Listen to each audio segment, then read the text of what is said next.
Je suis Alexandre Najjar, je suis né à Beyrouth en 1967. J'écris depuis l'âge de 9 ans. J'ai fait 30 livres jusqu'à présent, dont certains sont traduits dans plusieurs langues. Et je dirige l'Orient littéraire, qui est un supplément littéraire qui paraît au Liban. Et donc j'ai écrit des biographies, des romans, des récits, des pièces de théâtre, de la poésie. Et j'appartiens aux écrivains libanais d'expression française, puisque au Liban on écrit aussi bien en arabe qu'en français. Et j'ai toujours été passionné par la langue française. J'ai toujours été intrigué par le fait que le grand acteur Harry Borg, l'un des plus grands acteurs de l'entre-deux-guerres, a été torturé par la Gestapo et est mort des suites de son incarcération. J'ai voulu savoir pourquoi il a été emprisonné. Et j'ai découvert que pendant cette période, il a été soutenu par un prêtre. Et ce prêtre était un prêtre allemand, donc qui était nommé par les nazis pour rencontrer les prisonniers français. Et ce prêtre s'appelait Franz Stock. Et donc j'ai imaginé la rencontre de ces deux personnages et comment l'abbé Stock va essayer de sauver Harry Borg, parce qu'il va se rendre compte très rapidement qu'il a été injustement incarcéré et qu'il ne méritait pas du tout ce sort-là.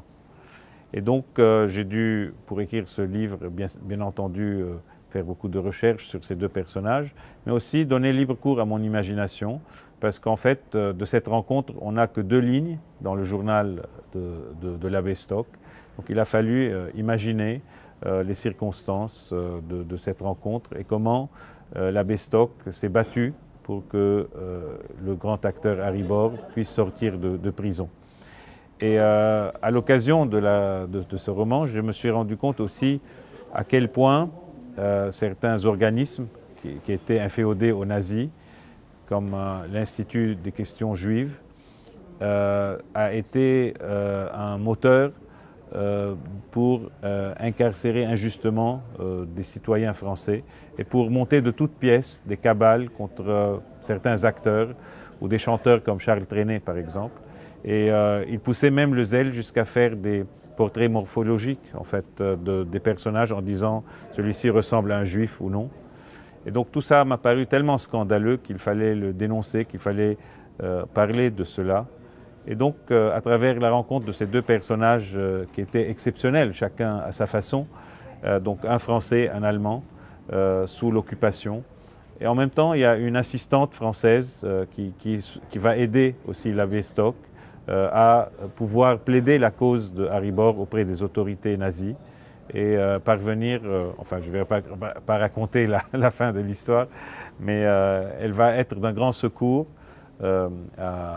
pour l'abbé Stock, tout en étant aussi très fidèle à la résistance.